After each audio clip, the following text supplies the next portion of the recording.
نحمده ونصلي على رسوله الكريم.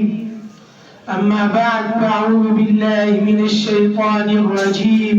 بسم الله الرحمن الرحيم.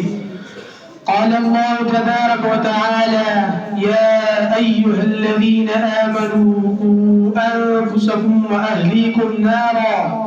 وقال النبي صلى الله عليه وسلم: كلكم راع وكلكم مسؤول عن رعيته.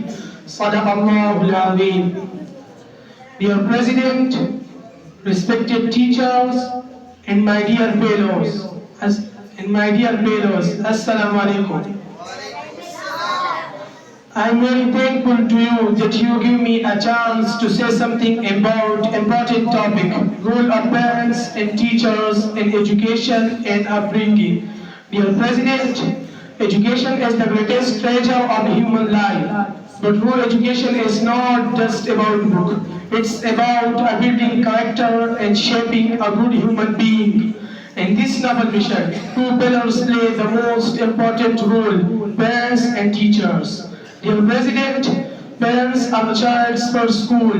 A child learns to speak, walk, behave, and develop habits at home.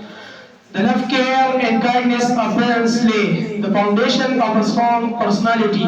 When parents teach honesty, respect, manners, and responsibility, children grow into a strong and confident individual. Honorable President, teachers are the guiding lights of society. They do not only teach lessons from book, they teach discipline, hard work, truthfulness, and the ability to think.